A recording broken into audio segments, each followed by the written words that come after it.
Hey Facebook family, I'm here cleaning up and kind of rushed with some emotions. I started here back in October. I took some losses along the way, and now it's time for me to pack up and get ready to go and go to my next destination, wherever that is. I was hoping on California, but California kind of being kind of stingy to me right now, and I had to start the process over because I had to make sure my son made it. And so I've been cleaning up and sweating, so that's where the roughness comes from. But as I look over my life, and you have to kind of come out here and kind of take a look, that everything has its season. And listen to gospel music, so they make me even more emotional, because I wonder, like, how did I get this far? How did I was a little girl, stayed in the trailer park. And my mom was a single parent. She worked second shift.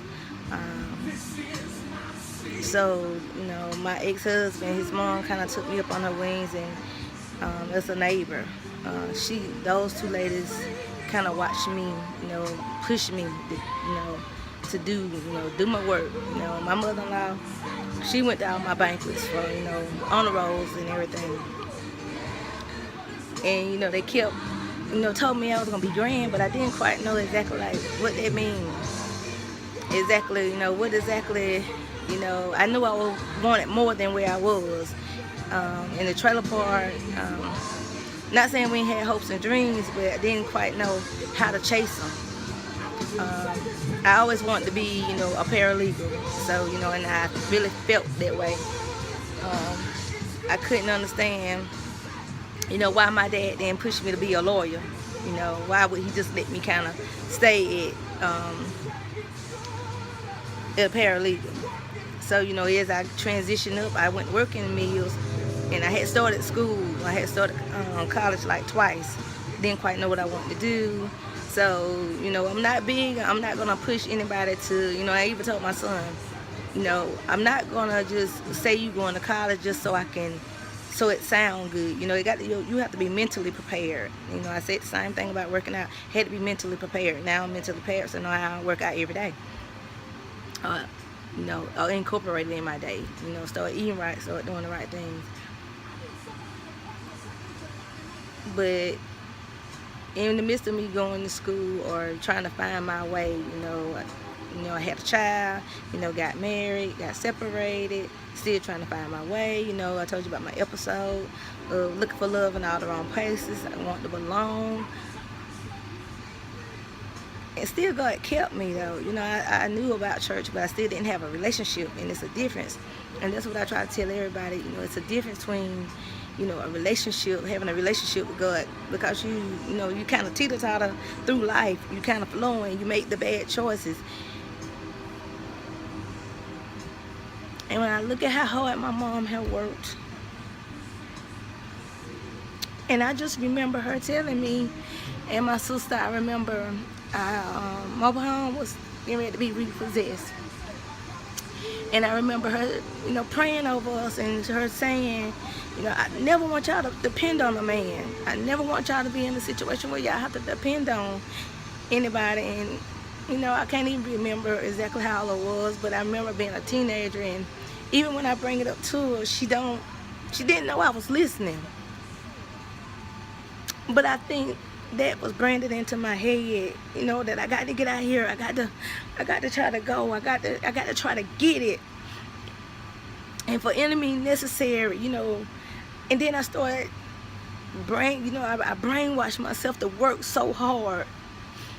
Even when I went to nursing school, I didn't want to be a nurse. And even in the midst of working in nursing school, and I told you about transitioning, I went to Atlanta, and I remember, telling the guy that, I wanted to do sleep tech. But then nursing, they had called me back to finish the LPN program. So, and I asked myself, well, sleep tech paying really good. And he said, well, haven't you already failed? You need to concentrate on one thing. And I was like, this is the guy that I lay next to. And you mean to tell me that you can't encourage me? But I took that and I put it on my feet. And guess what I did? I secretly drove from Greenwood to Greenville every day for, 2 months, almost 3 months. And I got the sleep tech in May, and then in June I was graduating with the LPN program. So don't tell me that you can't do it. Don't tell me that you falling by the wayside because what somebody say. When I sit there and I hear, people come and tell me, I had to tell 2 other people, they like, I had to defend you because people say you done changed. And I was like, don't tell me nothing. Don't inbox me. Don't come and start a conversation off telling me that you done took up for me, because half of them don't even know me, and the other half I thought I knew. Don't tell me what people have to say about me, because they have no clue. They have no clue.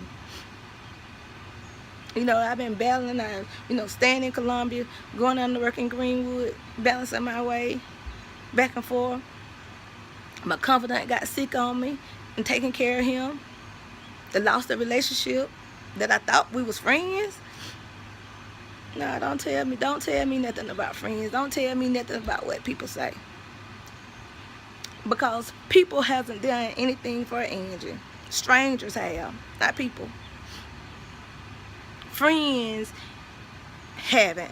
Even the ones that I thought was my friend, that knew my struggle, that knew out of a shadow of a doubt, they know Angie. They grew up with her.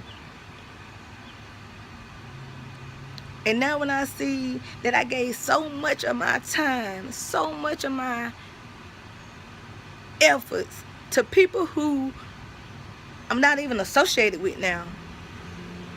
If I can't encourage you to do nothing else, get out here and live. Not for your husband, not for a boyfriend, not for really family, but for yourself. Do it. You owe it to yourself to be happy. You owe it to yourself to get out here and grind. You owe it to yourself to keep going, in the midst of everything. I couldn't understand, like, how is this happening to me? I couldn't understand. I'm going to church, I'm praying, and God, I still feel like I'm coming up the rear. And I thought by being 40 years old, I was gonna have life together. I was gonna be able to connect the dots. But then as I sit in this apartment back like it was when I moved in, and God began to tell me, talk to me, and He began to say, look over your shoulder. Look at what I did.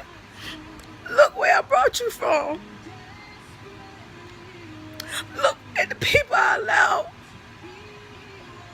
you to shed away from. Look at them. Don't you never compare yourself to the next person, because you don't know behind closed doors. Because behind this door, it seems like it's a full furnished house. But I'm going to show you. When I tell you, come in, and then you see, you don't know the story. You have no idea. So the next time you compare yourself to somebody, or the next time somebody tell you nothing, or that you can't do it, then you place those words up under your feet, or you use those as a pillar to keep on going. You can't give up. You can't stop. Because even for my son, he gave up on me. But I had to keep grinding. I had to keep pushing. I put my dreams of going to California on hold just so he can make it. Because I didn't want it to come back and haunt me and say, well, Mama, you was too busy chasing a relationship. Mama, you was too busy chasing money. But in the book of Psalms, God said with Him, as long as you got Him, you lack nothing. And I had to trust him. I had to let him be my pillow. I had to let him be my man. I had to let him be my bed. I had to let him be my food. This Angie, your inspiration to keep shining.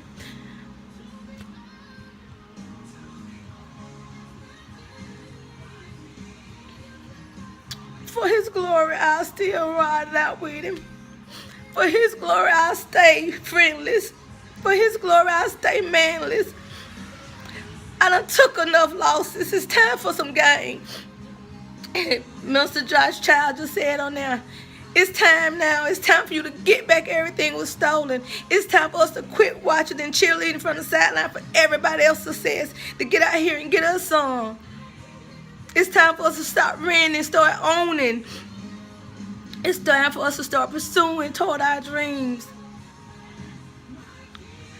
Like I say, this Angie, your inspiration to keep shining. And God say, if you delight yourself in him, he'll give you the desires of your heart. And be like this Samaritan woman that went to the well. God's already there waiting on us. He already know everything. We don't have to hide. We don't have to even confess. He already know. But start walking yourself in alignment. Get yourself in alignment and watch the things that God have for you. Have a good day as I prepare to finish cleaning so I can get up and get out of here. And like I said, I don't know where I'm going. I know it's in God's hand because he's already done paved the way and went before me. You know, whether it's California or from the or stay on here on the East Coast, go over there to the West Coast, wherever it is. Or I could enjoy Hawaii, either one. All right.